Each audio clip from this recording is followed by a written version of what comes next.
que tout est déjà fait. Et nous ne devons que vivre, nous ne devons que subir parce que tout est déjà fait, planifié, accompli. C'est exact. Et on se pose la question, est-ce que vous n'avez pas fourni des efforts? On nous faut fournir les efforts pour entrer au ciel. Nous disons que nous allons entrer par la grâce. Ce n'est pas par les efforts. Oui, tout est déjà fait. Mais l'effort est à quel niveau? L'effort de l'homme, ce n'est pas vis-à-vis du péché. Mais l'effort de l'homme, c'est vis-à-vis de l'amour qu'il a envers Dieu. Notre sainteté est l'approche d'amour. Ce n'est pas l'approche de la crainte. C'est l'approche de l'amour. Pour ne pas faire du mal à Dieu. Apprenez à l'aimer chaque jour. Apprenez à grandir cet amour en vous. Vous allez vous éloigner du mal. Vous allez vous éloigner du péché. Non parce qu'il y a un fouet derrière vous. Mais parce que votre amour a atteint un niveau. Atteint un niveau. On ne sait plus faire mal à Dieu. Quand on le fait, on est culpabilisé. On devient malade spirituel. Qu'est-ce qui pousse, qui me met dans cette posture?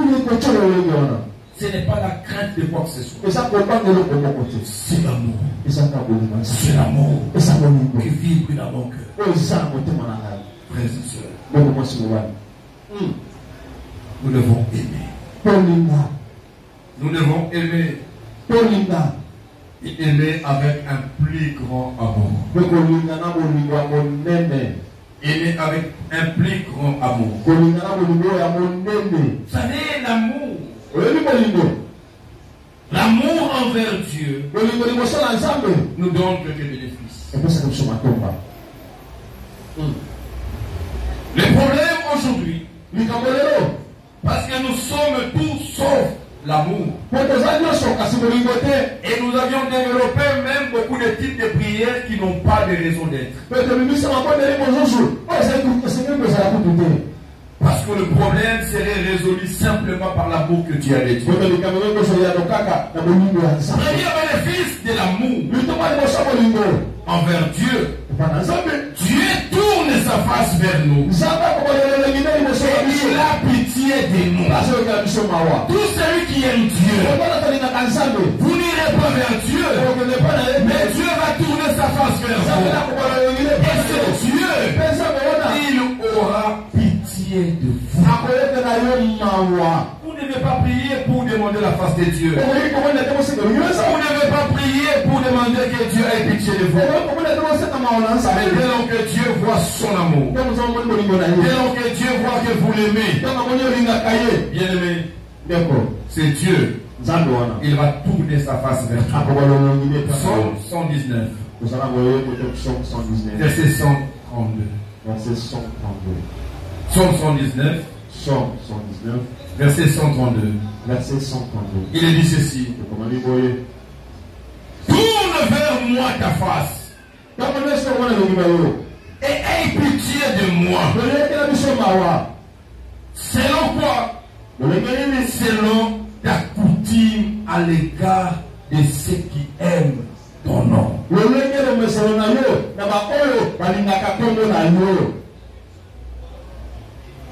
en train de prier Dieu. Que Dieu tourne sa face vers lui. L'Éternel ait pitié de lui. Et il dit à Dieu, fais-le comme tu as l'habitude, comme tu as la coutume, tourner ta face et avoir pitié de ceux-là qui t'aiment. Aimer Dieu va pousser Dieu à tourner sa face vers ta face. Aimer Dieu va amener ces dieux à avoir pitié de toi. Bien-aimé, pour les mêmes choses, pour les mêmes fautes, pour les mêmes erreurs, ça peut coûter à certains la vie. Mais ceux qui aiment Dieu bénéficient, jouissent toujours. de la face et de sa miséricorde. Dieu a pitié.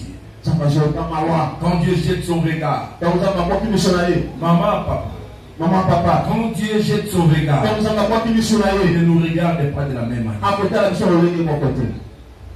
Ceux-là qui l'aiment, non, ceux-là qui aiment Dieu,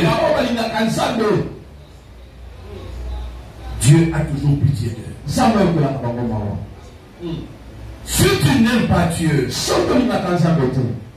tu ne jouiras pas de sa compassion. Attirer la pitié de Dieu, attirer la face de Dieu. Ne demande pas la prière, mais demande seulement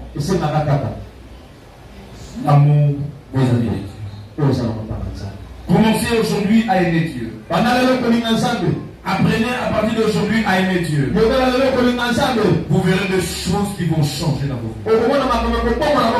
La face de Dieu sera toujours sur toi. Comment tu es pris dans le sandwich de l'ennemi? Comment tu es pris dans son piège et il te détruit? Oh bien-aimé, ceux qui aiment Dieu, Dieu amène sa face. Partout où tu seras. À n'importe quel moment où tu te retrouveras, même au plus profond de la mer, sache-le que sa face est là. Il te regarde.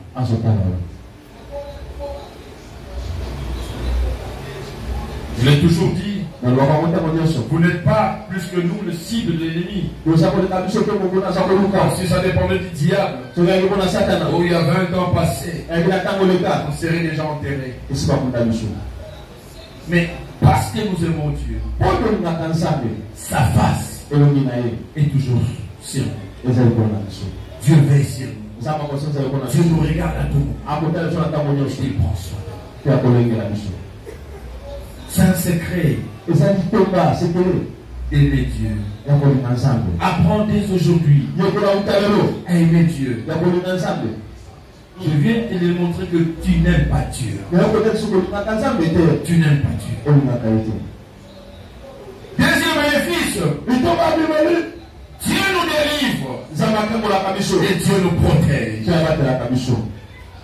Ceux qui aiment Dieu, maman chérie, tu me suis? Je parle de ce qui va te délivrer pour dormir. De ce qui va te protéger. Ce n'est pas la prière d'autorité, mais c'est aimer Dieu. Quand vous aimez Dieu, cela va attirer la délivrance. Cela va attirer la protection. Psaume 91, verset 14. Psaume 91, verset 14. Il est dit ceci. Puisqu'il m'aime, je les délivrerai, je les protégerai, puisqu'il connaît mon nom. Parce que vous aimez Dieu, il va vous délivrer.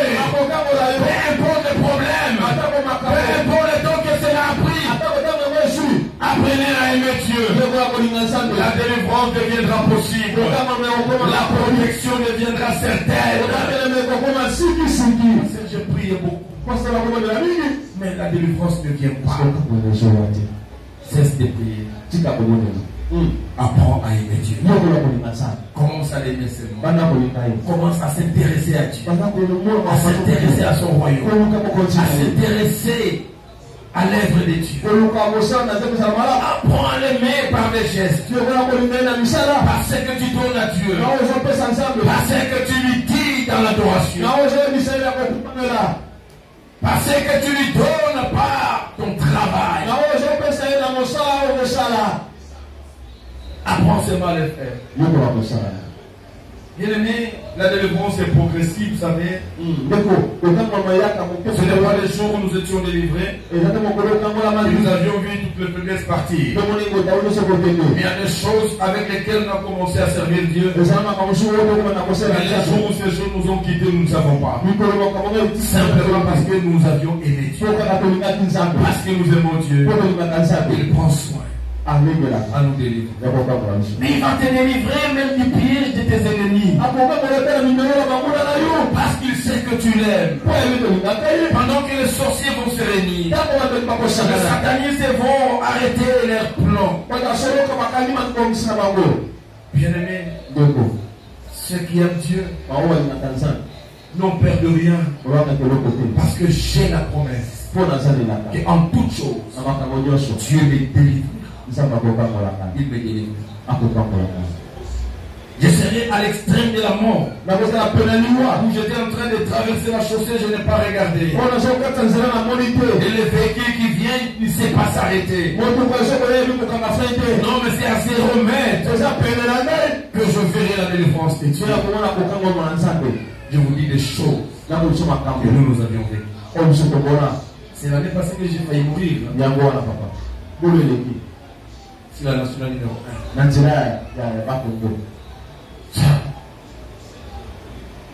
Si on vous le dit, vous penserez qu'on a menti.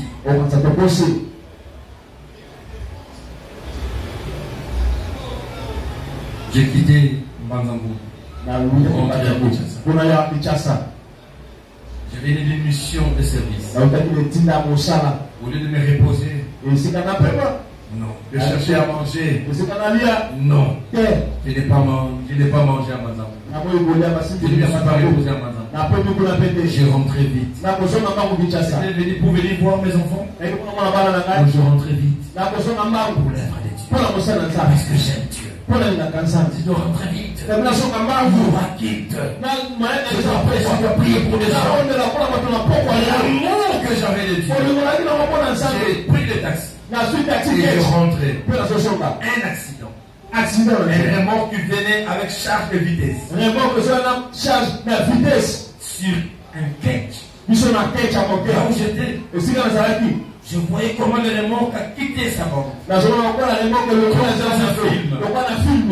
À vivre à l'île. Le chauffeur qui tentait de quitter pratiquement la chaussée. Il y avait déjà presque un ravin.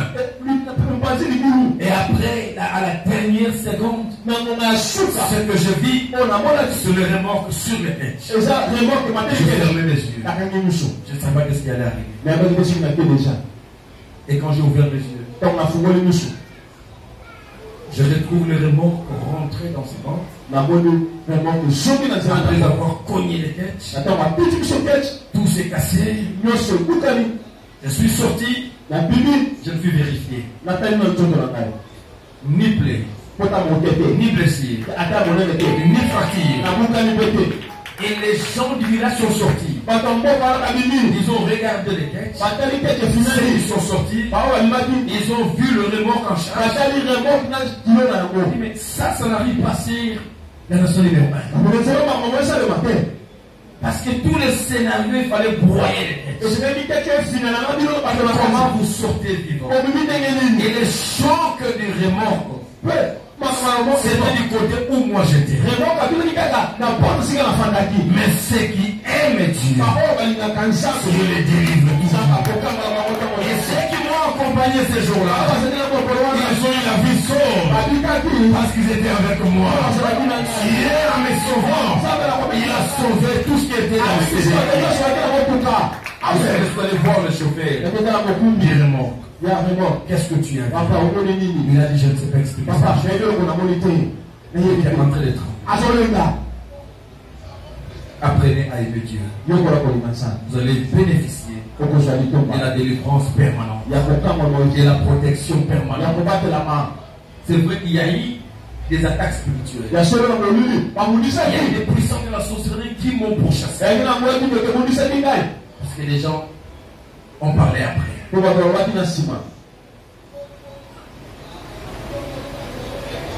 Mais partout où ils peuvent être pourchassés, N'ayez jamais peur. Quand vous êtes certain que vous aimez Dieu, et votre amour est attesté par Dieu, il prendra soin de vous. Il m'a délivré. C'est quelque chose qui a marqué ma vie. Et quand cela arrive, dans ma relation avec Dieu, ça augmente l'amour que j'ai de Dieu. Ça augmente mon vocabulaire à l'adorer, à louer. Parce que je vois le merveille de Dieu. Quand ça ne fait pas des mots, moi j'ai des phrases. Admirer Dieu. Voir la journée d'aujourd'hui. C'est parce que tu m'as aimé. Un jour je vis la mort arriver. Mais tu as stoppé la mort à l'acheter. Parce que tu m'aimais. Et moi je t'aime. Apprends à aimer Dieu. Tu vas jouir de la délivrance et de la protection. Troisième bénéfice. Dieu nous donne de multiples bénédictions. Quand vous l'aimez, il donne de multiples bénédictions. Deutéronome. Chapitre 11. Deutéronome chapitre 11. Verset 13. Verset 13. Deutéronome chapitre 11, verset 13 à 15. 13 à 15. Il dit ceci.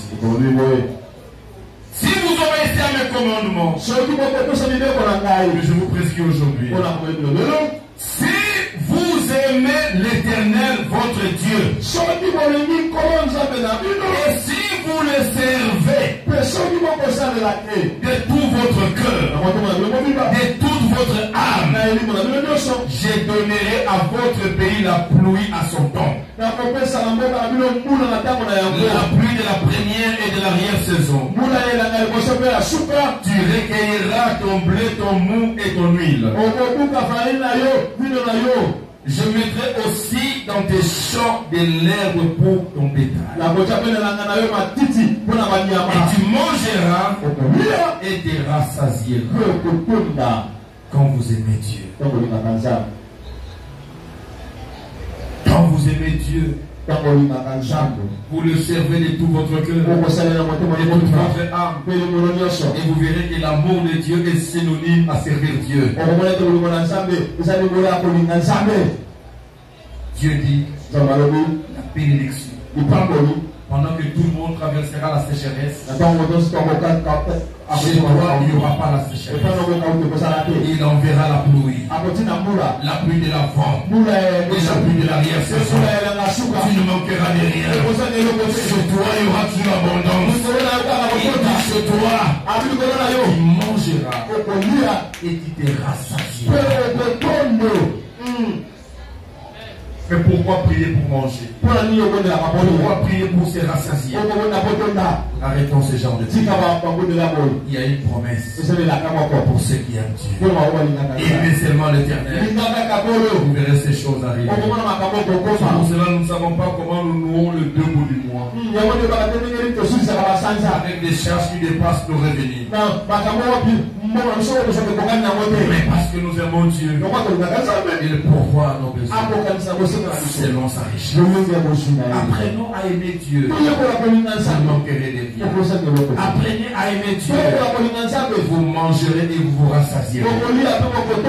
Ce sont les bénéfices d'aimer Dieu. Et quand nous aimons Dieu, Dieu nous donne la couronne. Et il nous donne l'héritage de son royaume. Le royaume, la couronne ne vient pas en quoi que ce soit. Seulement quand vous aimez Dieu. Et vous comprendrez pourquoi je vous dis que la sainteté n'est rien d'autre que l'amour vis-à-vis de Dieu. Celui qui aime Dieu, Dieu lui garantit la couronne. Quand tu mourras, tu auras la couronne. Tu te retrouveras dans le royaume. Les royaumes pour lesquels tu as aimé Dieu et tu as travaillé pour ces royaumes. Jacques chapitre 1er. Nous lisons le verset 12. Et puis nous allons lire Jacques 2, verset 5. Jacques 1er, verset 12, il est dit ceci. Jacques 1er, verset 12. Heureux l'homme qui supporte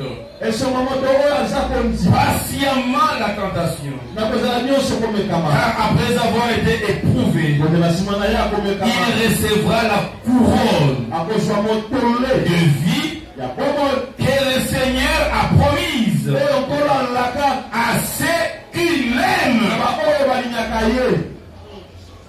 Ceux qui aiment Dieu, Dieu vous a promis la couronne.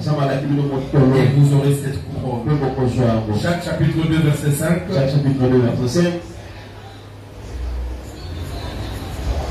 Écoutez, mes frères bien-aimés. Dieu n'a-t-il pas choisi les pauvres aux yeux du monde pour qu'ils soient riches en foi et héritiers du royaume qu'il a promis à ceux qui l'aiment. Le royaume est un héritage de ceux qui aiment Dieu. La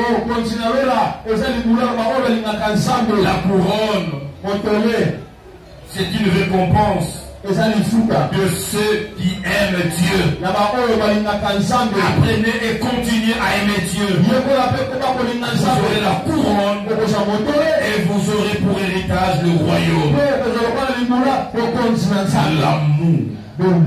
L'amour de Dieu. Aimer Dieu.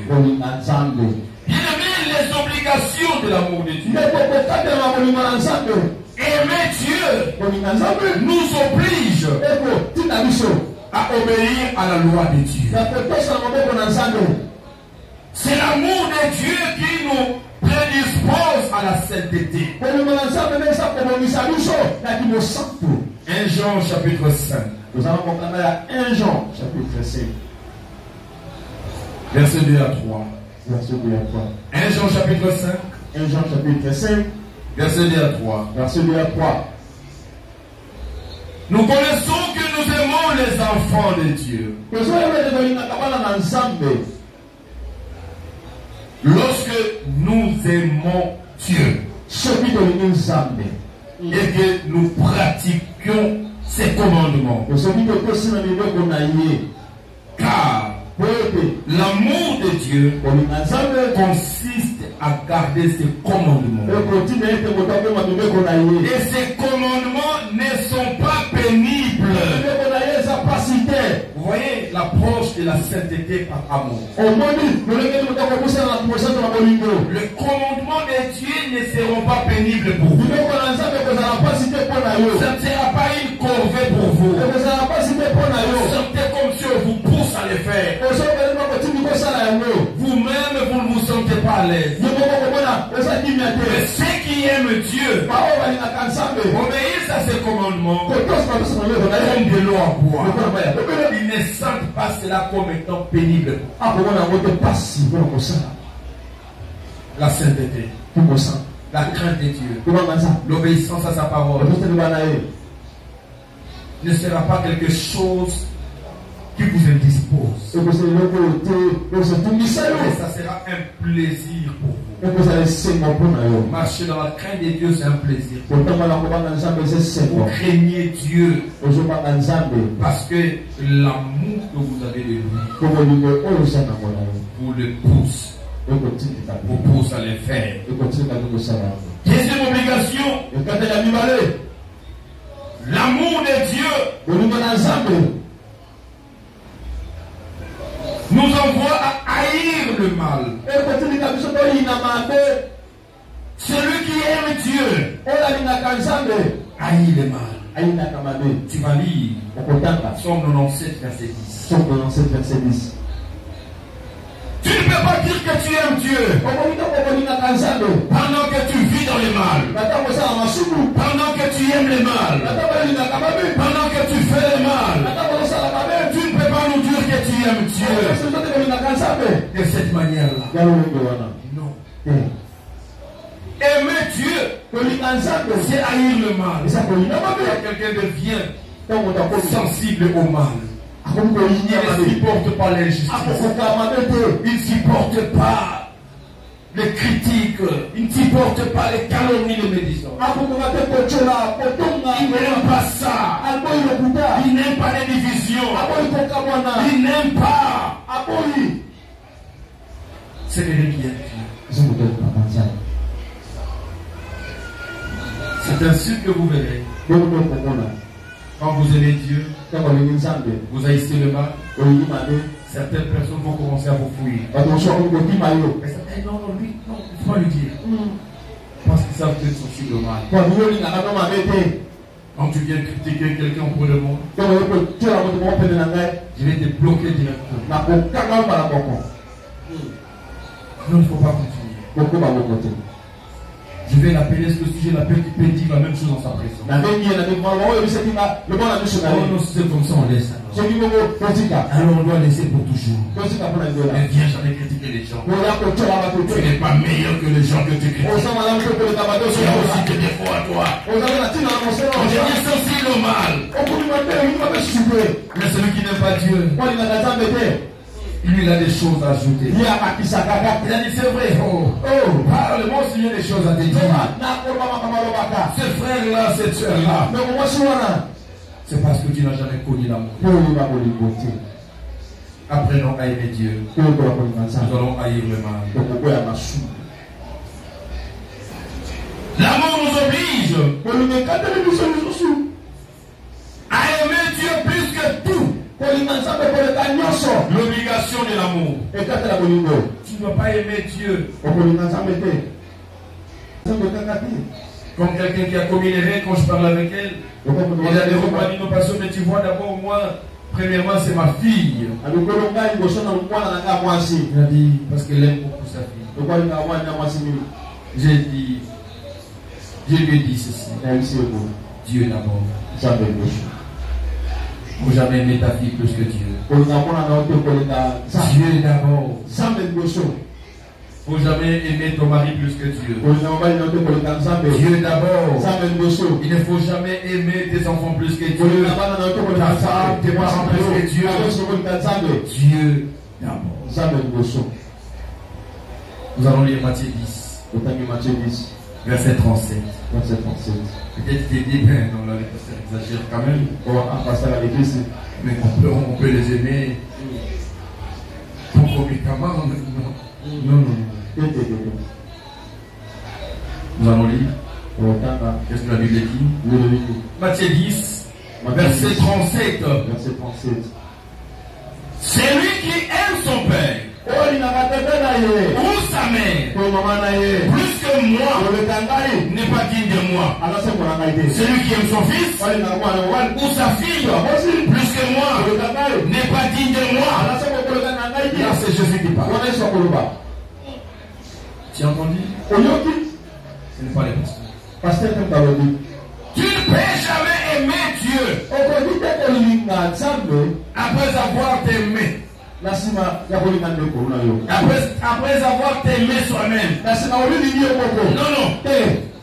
D'abord Dieu. Tu dois atteindre un niveau où tu es prêt à aimer Dieu plus que toi-même.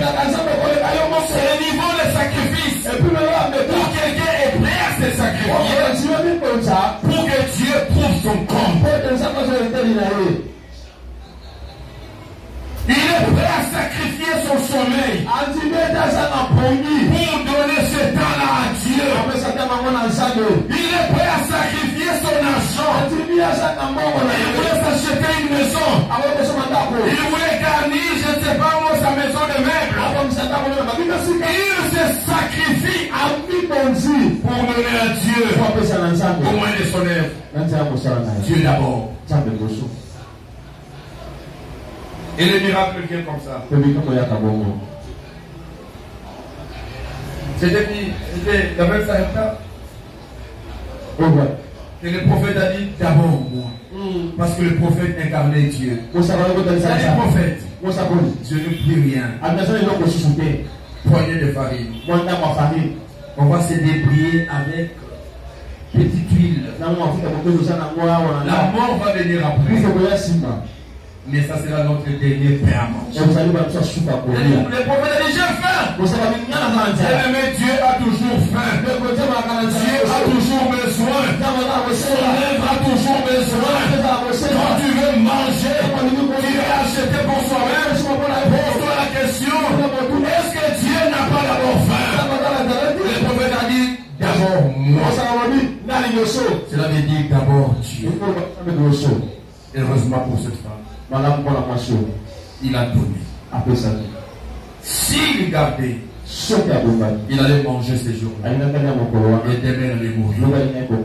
Mais quand il a été prêt à mourir pour Dieu, il donne à Dieu. Et cette femme, la mort l'a quitté pour toujours. La famille l'a quitté pour toujours. C'est là où la Bible dit, c'est lui qui veut garder sa vie, la perdra. Mais c'est lui qui la perd pour Dieu, la retrouvera. C'est l'expression d'amour. Il faut être prêt à tout perdre pour le Seigneur. D'abord Dieu. Aimons Dieu. Aimons Dieu. Plus que toute autre chose. L'amour de Dieu. Plus que tout. Plus que tout. L'obligation de cet amour, l'amour de Dieu ne doit pas changer, ne doit pas diminuer. C'est ce qu'elle nous dit dans Ephésiens 6, verset 24. Mais aujourd'hui, nous avons les chrétiens. Il y a des moments où l'amour diminue. Quand ça ne marche pas, il n'a pas le temps de venir à l'église, il n'a pas le temps de servir Dieu, son amour a baissé, se refroidit. Quand il a quelque chose,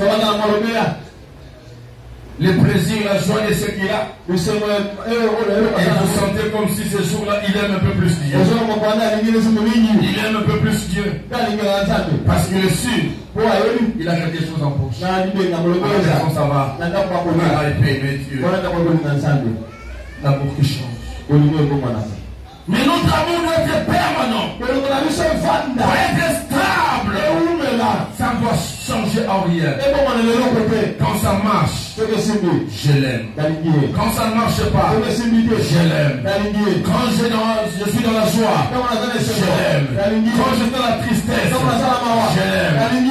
Il n'y a pas de journée où le pasteur n'a pas servi Dieu, où je n'ai pas été à votre écoute. Je ne suis pas venu vous secourir, je ne suis pas venu servir Dieu, prêcher, parce que j'ai manqué, mais je manque beaucoup, et tu ne le sauras jamais, parce que je le manque, que j'aime Dieu, je le sais, avec le même courage, la même force. Rien ne peut me séparer de l'amour de Dieu. Que rien ne te sépare de l'amour de Dieu. Tu as l'argent pour payer le bis, pour payer le métro, le taxi. Tu viens à l'église. Les jours où l'argent il n'y en a pas, et puis tu tombes avec le pied pour aller à l'église. Et Dieu verra ça. Ça sera la marque d'amour. Quand on était fiancés, on n'avait pas de transport pour aller voir sa fiancée, son fiancé chaque jour. On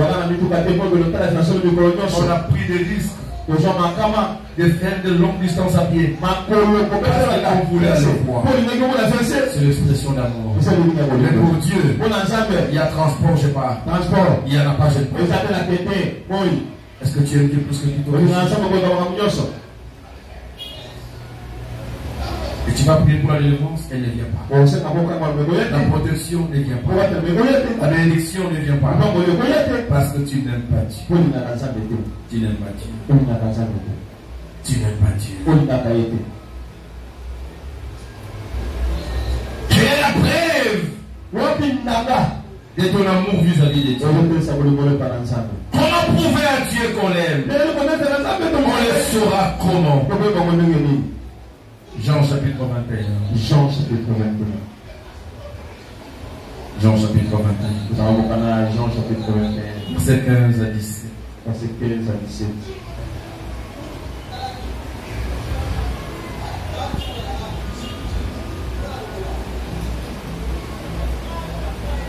Après qu'ils eurent mangé, Jésus dit à Simon Pierre, Simon, c'était Jonas, m'aimes-tu plus que même ceux-là?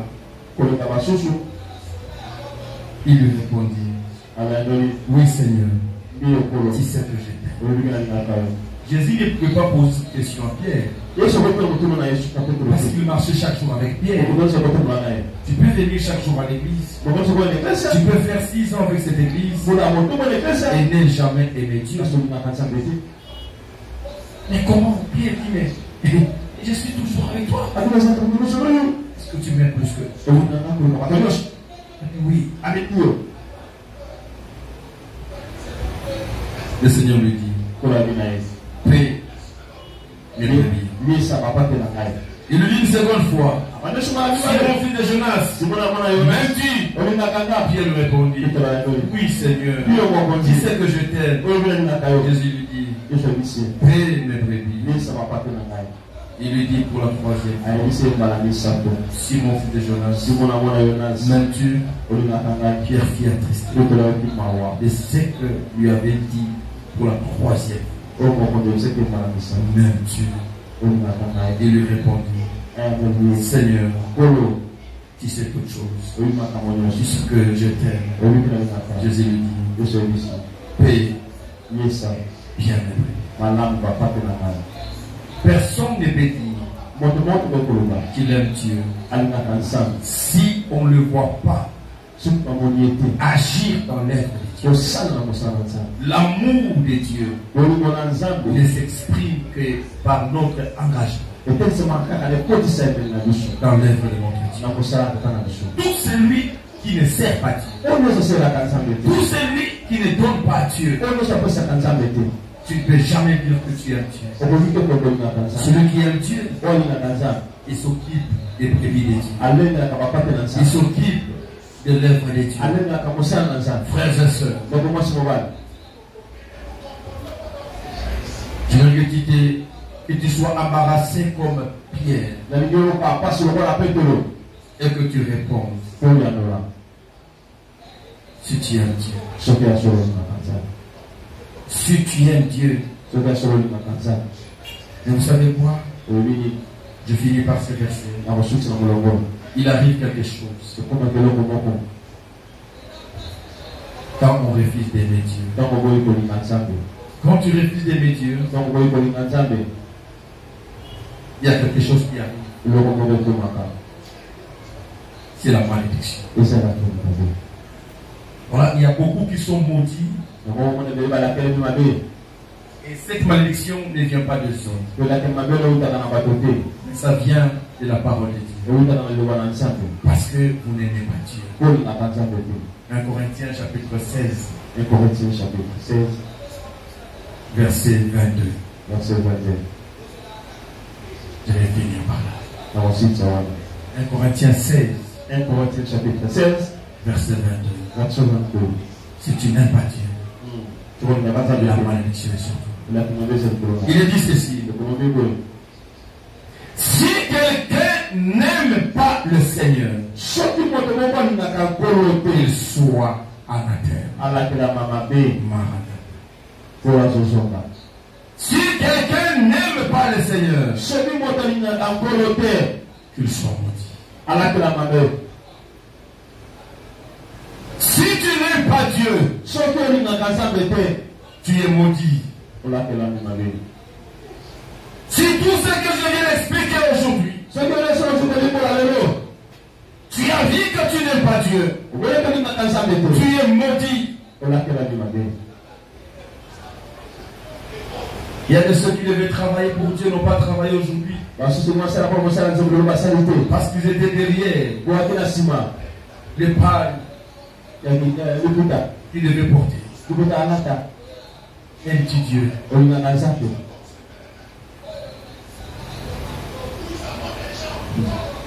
J'ai sauté en précipitation pour arriver à l'intercession.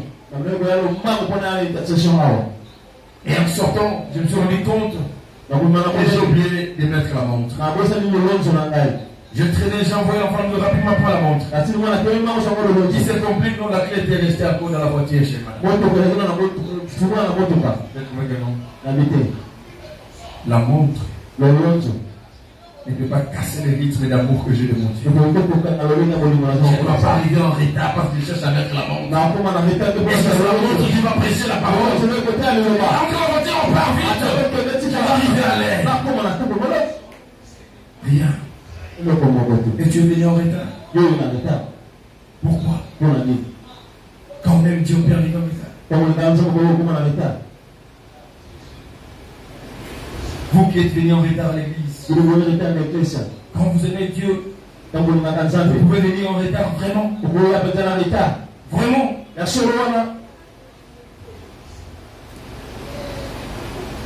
Voyez comment vous attirez la malédiction. Celui qui vient en retard à l'église, c'est un signe qu'il n'aime pas Dieu. Et comme il n'aime pas Dieu, il ne le respecte pas. Et aujourd'hui, Dieu, il t'a accueilli. Au lieu que tu l'accueilles, c'est lui qui t'a accueilli. Il est venu avant toi. Et quand Dieu vient avant toi, la bénédiction s'échange en malédiction. Apprenez à aimer Dieu. Parce que toute autre chose, tu aimes ton travail, tu arrives à temps. Tu aimes ton l'école, tu arrives à temps. Et parce que tu n'aimes pas Dieu, tu viens en retard. Laisse ta tête à la prière.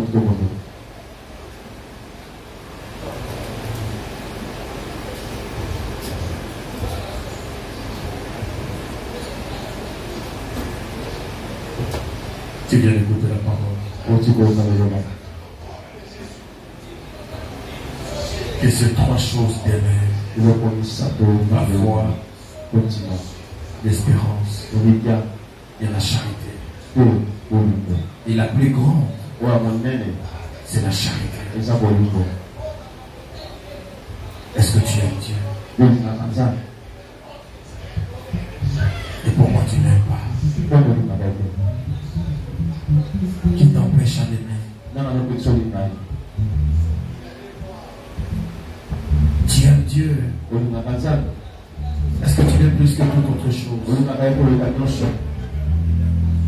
Ou il y a des choses qui ont de la valeur plus que Dieu?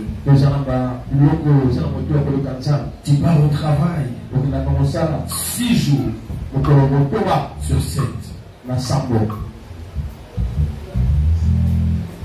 6 jours sur 7. 26 jours par mois. Mais tu viens à l'église une fois la semaine, une fois le mois. Est-ce que tu aimes Dieu? Je ne sais pas comment tu vas prier. Je te laisse libre à la prière. En face de ça, qu'est-ce que tu vas dire à Dieu aujourd'hui? Tu lui as menti. Il est là devant toi. Celui que tu n'aimes pas, il est là. Je ne sais pas ce que tu vas lui dire.